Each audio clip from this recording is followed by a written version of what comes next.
중국 그 친추 전국 시대 때 조나라에 공손룡이라고 하는 사람이 있었다고 합니다. 그런데 그분은 무엇이든지 한 가지 재주만 있으면 누구나 자신의 식객으로 붙들어 두었다고 합니다.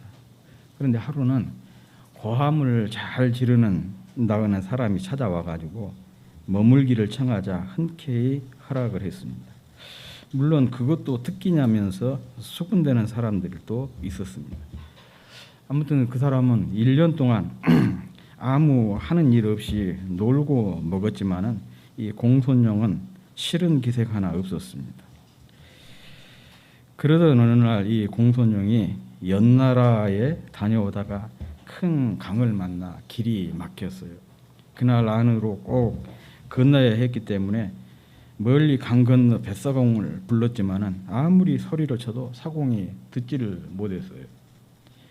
드디어 때를 만난 그 사람이 자신만만하게 언덕 위에 올라서 천둥 같은 고함을 질러댔습니다. 그러자 소리를 들은 뱃사공이 배를 저어와 일행은 무사히 강을 건너게 되었다고 합니다. 이 고사와 잘 어울리는 한자어가 있습니다. 천불생 무록지인이요 지불장 무명지처라는 말입니다. 하늘은 녹 없는 사람을 태어나게 하지 않고 땅은 이름 없는 풀을 기르지 않는다는 그런 뜻입니다. 즉 사람은 누구나 존재하는 모든 것은 제 역할과 몫을 타고난다는 그런 뜻입니다. 누구나 존재의 이유가 있고 존재 자체로서 의미가 있다는 그런 말입니다. 다시 말하면 사람은 누구나 사명을 가지고 이 땅에 태어났고 우연히 태어난 사람은 아무도 없다는 그런 뜻입니다. 그런데 사람은 이렇게 모두가 사명을 가지고 태어났지만 두 종류의 사람으로 나뉘게 됩니다. 그 사명을 깨닫고 살아가는 사람과 그 사명을 깨닫지 못하고 살아가는 사람인 것이죠. 그러므로 이 자신의 존재 이유가 되는 사명을 발견하는 것이 참 중요합니다. 이것을 일찍 깨달았던 사람이 오늘 본문에 나오고 있는데 그분이 누구냐? 바로 요셉이라고 하는 인물입니다. 요셉은 야곱이 사랑했던 아내 라헬의 소생으로 야곱의 11번째 아들이었습니다. 야곱은 라헬을 사랑했기 때문에 그녀가 낳은 아들 요셉도 특별히 사랑을 해서 다른 자녀들과 다르게 자색 옷을 지어서 입혔어요. 이렇게 자식 간에 편애를 하다 보니까 자식들 간에 불화를 일으키는 원인이 되기도 했습니다. 게다가 이 요셉은 꿈을 꾸는 사람이었습니다. 그러자 그의 형들은 그를 더욱 미워하게 되었고 그들은 요셉의 꿈이 이루어지지 못하도록 그 꿈을 찢어버리기로 작정을 했습니다. 두 종류의 사람이 있는 것 같아요. 상대방의 꿈을 소중히 여겨주고 키워주고 이루도록 도와주는 사람이 있는가 하면 이 요셉의 형들처럼 상대방의 꿈을 짓밟고 이루지 못하도록 찢어버리는 그런 사람이 있는 것 같아요.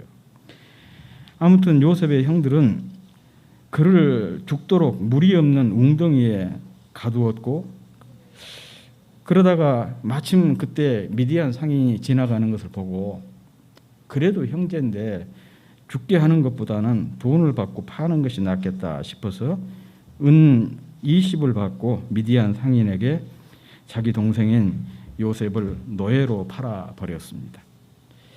미디안 상인은 그를 이집트 사람 바로의 시위대장 보디발에게 다시 팔았습니다. 그래서 이 요셉은 보디발의 집에서 근 10여 년 동안이나 노예살이를 하게 됩니다. 그리고 또다시 그는 이 보디발 아내에게 성추행범으로 몰려서 억울하게 옥살이를 2년 동안이나 하게 되었습니다. 그런 그에게 갑작스럽게 기회가 찾아왔어요. 그 기회라고 하는 것은 하루아침에 팔려온 노예 또 주인 아내를 추행했다는 파렴치한 죄수에서 이집트라고 하는 당시의 대제국이에요. 이 대제국의 총리로 발탁이 되었습니다. 제2인자가 되어버린 것이죠. 한순간에. 그리고 얼마 지나지 않아 이집트를 포함해서 주변 세계에 이제까지 없었던 큰 흉년이 들었어요. 그런데 이집트는 이 요셉의 지혜로운 정책과 철저한 준비로 그 흉년 중에도 곡식이 넘쳐나게 되었고 이 소문이 주변 세계에 알려지게 되었어요. 그러자 주변에 있는 나라에서 각 사람들이 이 식량을 구하기 위해서 이집트로 몰려들었습니다. 이집트의 이웃에 있는 가나안 땅에 거주했던 그의 아버지 야곱과 그의 가족도 예외가 아니었죠. 이집트에 곡식이 넘쳐난다더라. 그 얘기를 야곱이 듣고 그의 자녀들에게 너희들도 가서 이집트에 가서 식량을 사와라. 그래서 이 요셉의 형들이 식량을 구하기 위해서 이집트에 왔고 또 식량을 구하러 온 그들은 자기들 앞에 나타난 이집트의 총리가 자기들이 미워서 죽이려 했고 또 노예로 팔았던 요셉이라는 사실을 알고는 말 그대로 얼음이 되어버린 사색이 되었습니다. 그렇지 않겠어요? 죽이려고 했다가 노예로 팔아먹었는데 그 사람이 대제국의 2인자가 돼가지고 자기들 앞에 딱 나타났으니 얼마나 놀랬겠어요. 오늘 본문은 이런 그들을 요셉이 위로하면서 한 말입니다. 그는 형들에게 이렇게 말을 했습니다.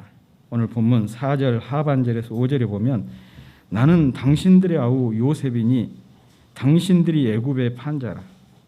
당신들이 나를 이곳에 팔았다고 근심하지 마소서. 하나님의 생명을 구하시려고 나를 당신들보다 먼저 보내셨나이다. 이렇게 위로를 하고 있습니다. 비슷한 말이 7절, 8절에도 계속해서 이어지고 있습니다.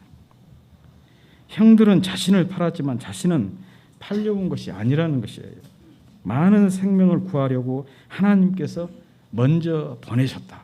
이렇게 고백을 하고 있습니다. 형들에게 미움을 받아 팔려온 사건을 하나님의 섭리로 이해를 하고 생명을 구하시려는 하나님의 손길로 해석을 하고 있는 것이죠. 자신은 형들에 의해 팔려온 것이 아니라 특별한 사명을 위해 하나님으로부터 보냄을 받았다. 뭐 쉬운 얘기 같지만은 결코 쉬운 얘기 아니에요. 누구나 할 수 있는 말이 절대로 아닙니다. 생각해 보십시오. 얼마나 억울하고 기가 막힌 일인데 요셉은 자신에게 일어난 이 불행한 사건을 이렇게 해석을 하고 있는 것입니다. 그래서 심리학자들은 이런 얘기예요. 사실보다 중요한 것이 태도다. 동일한 사건도 어떤 태도를 가지고 대하느냐에 따라서 해석이 달라지고 그 해석에 따라서 의미와 가치가 달라지게 되는 거예요. 우리가 흔히 그런 얘기 많이 하지 않습니까? 여기에 물이 반 컵이 있는데 그 반 컵에 대한 사람의 태도에 따라서 해석이 달라지잖아요. 긍정적인 태도를 가지고 반 컵의 물을 바라보는 사람은 아직도 물이 반 컵이나 남았네. 그렇게 해석을 해요. 그런데 부정적인 시각을 가지고 반 컵 남은 반 컵에 남은 물을 본 사람은 이렇게 해석을 합니다. 반 컵밖에 없네. 반 컵이나 남았네. 반 컵밖에 없네. 별것 아닌 것 같지만 바로 이게 그 사람의 가치관이랄지 삶의 태도를 보여주고 있는 것이.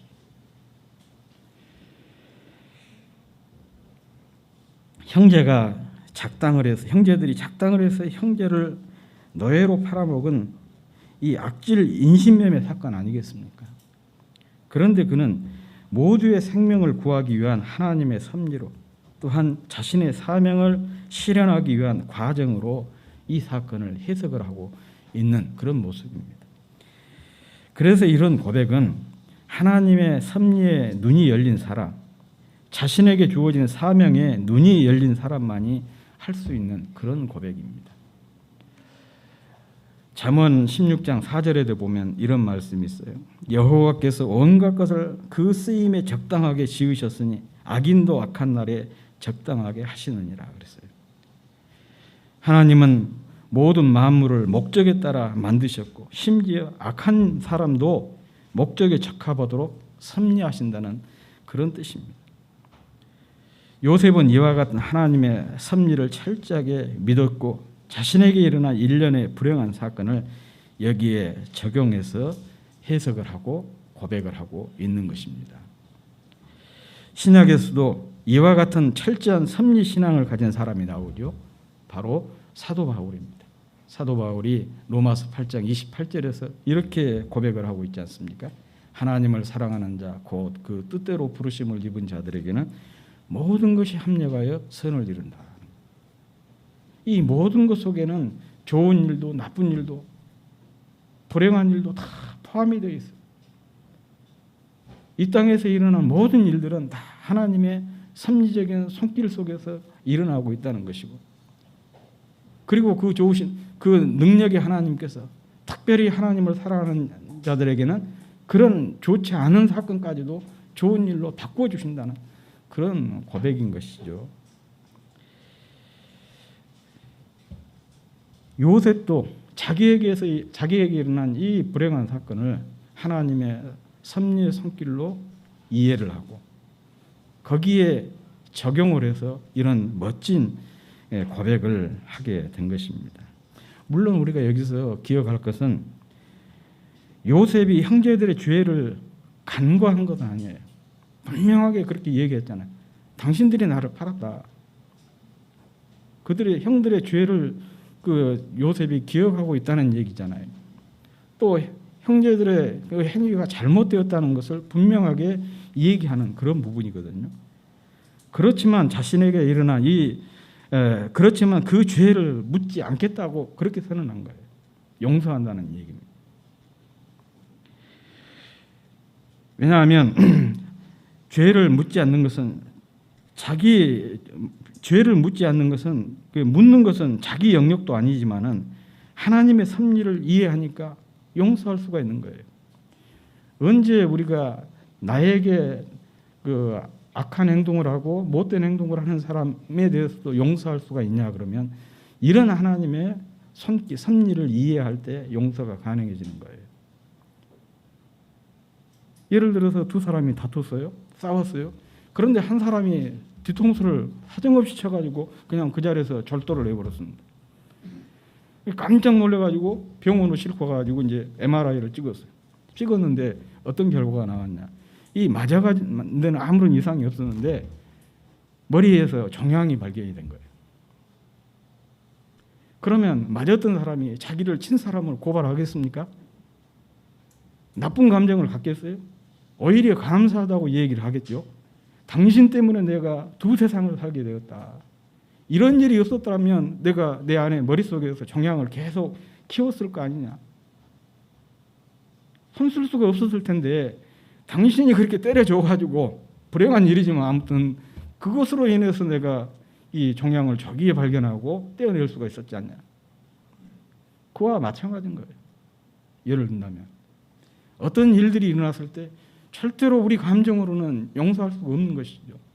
그러나 그것을 그 안에서 하나님의 섭리의 손길을 내가 깨닫고 거기에 적용을 하다 보면 그런 일들까지도 품을 수가 있는 거예요. 물론 그 일어난 그 잘못된 일에 대해서는 분명히 누가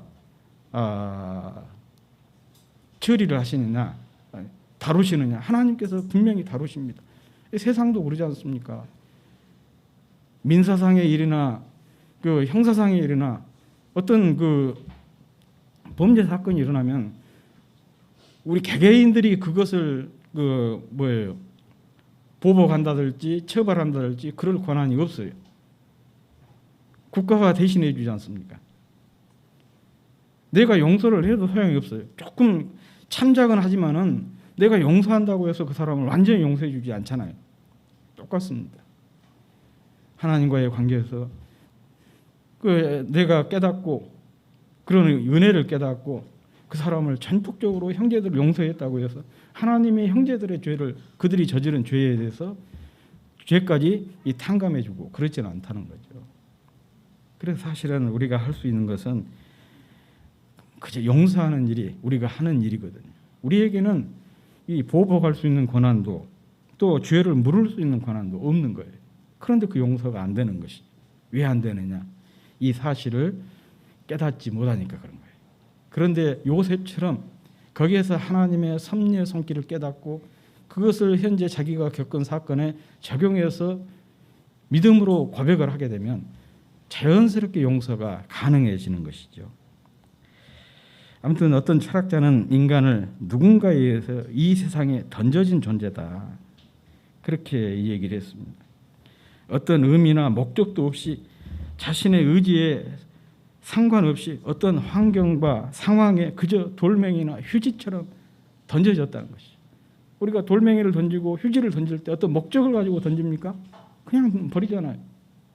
우리 인간도 이 세상에 태어난 것이 그와 같다, 그렇게 어떤 철학자는 이 얘기를 했습니다.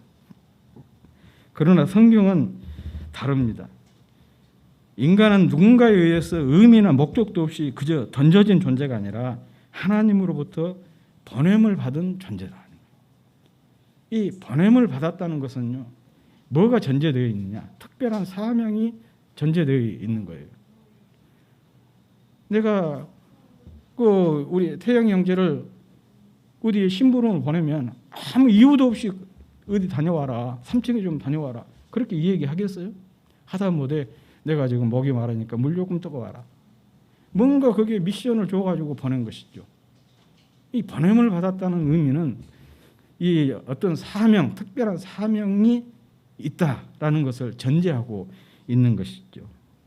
그래서 각자에게 특별한 사명을 주어서 이 세상에, 이 세대에, 우리 가정에, 우리 교회에, 지금 내가 하고 있는 일터에 하나님으로부터 보냄받은 존재가 바로 우리라는 것이에요. 그런데 모든 사람이 이 사실을 깨닫고 사느냐, 이게 바로 문제인 것이죠. 어떤 사람은 앞서서 말씀을 드렸듯이 이 사실을 분명하게 깨닫고 사는 사람이 있고, 어떤 사람은 이 사실을 깨닫지 못하고 그냥 사는 사람이 있습니다. 이런 의미에서 한 인간이 태어나 사명을 장악하는 것보다도 중요한 일이 없는 것입니다. 소위 이 땅에 고귀한 일을 이룬 사람은 한결같이 사명을 깨달은 사람들이었습니다. 그들은 사명을 깨닫는 날을 생애 최고의 날로 여겼습니다.